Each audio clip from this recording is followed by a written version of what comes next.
Muri urwo rugendo shuri ruganisha ku gusoza amasomo yabo mu bya gisirikare, izo ntumwa z'abasirikare bakomoka muri Zimbabwe, Botswana, Nigeria na Tanzania basanjijwe uburyo u Rwanda rwatanze umusanzu ufatika mu kubaka amahoro no kuyayoba mu bindi bihugu binyuze muri gahunda ikigo cy'igihugu cy'amahoro Rwanda Peace Academy kigisha ibijyanye no kubungabunga amahoro.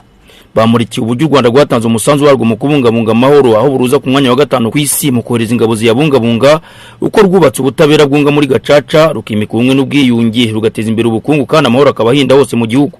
Izo gahunda zose zashimwe n'izo ntumwa nkuko byemerwa n'uwari ukuriye iryo tsinda, Ambasaderi Peter Alan Karage, wavuze ko batahanye byinshi bigiye kubafasha kubaka ibihugu byabo.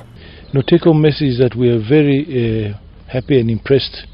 Ubutumwa tujyanye nuko twishimye kandi tukaba tunejejwe n'iterambere u Rwanda rwagezeho mu myaka 20 nishize. Intambwe zatewe mu bumwe n'ubwiyunge n'iterambere ry'ubukungu no kuba u Rwanda ari kimwe mu bihugu bigize umuryango wa Afurika y'Iburasirazuba.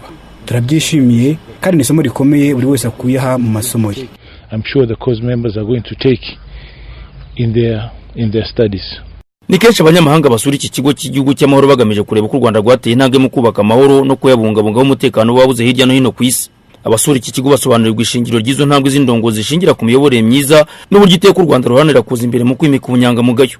Nkuko byemerwa na Ruzenda na Methode ushinzwe ubushakashatsi muri Rwanda Peace Academy, u Rwanda rutangarirwa n'ibihugu by'ibihangange kubera iryo tandukaniro. Iyo uvuze nk'ibyo bihugu byateye imbere cyangwa bikomeye, mu by'ukuri ntabwo tugaye ibyo bamaze kugeraho, ariko ugereranije n'u Rwanda rumaze kugeraho ukagereranya n'ibyo rwaciyemo, atari benshi bashoboye guca muri ibyo bintu, batagize ibyago nk'ibyo twagize ngo bace mu bintu nk'ibyo ngibyo, ndetse bafite n'ubushobozi bwinshi mu byerekeranye n'imitungo n'iki, ariko iyo bageze ahangaha bagasanga uko u Rwanda baruzi, bagasanga ibintu bikorwa bihabanye cyane ni ibyo bakekaga, bagasanga ibintu birenze ibyo abantu bagombye kuba bagezeho muri iki gihe.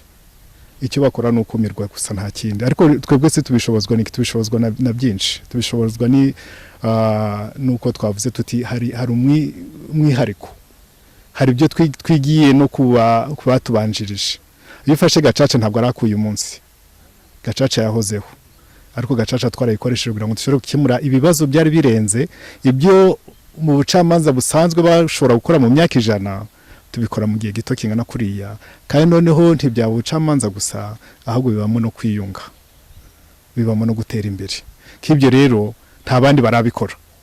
Ni ngombwa rero yuko babone ko ari ikintu cyiza bashobora kuba bakwigiraho. Mu gihe abasirikare 12 bari mu Rwanda, abandi bagenzi babo mu bihugu bya Afurika y'Iburasirazuba, y'Amajyepfo, abakomoka muri Nigeria, Misiri n'Ubushinwa nabo bari mu ngendo shuri hirya no hino muri Afurika zigamije kubafasha kurangiza amasomo yabo mu bya gisirikare, aho biga mu ishuri kuri rya gisirikare rya Tanzania, National Defense College of Tanzania.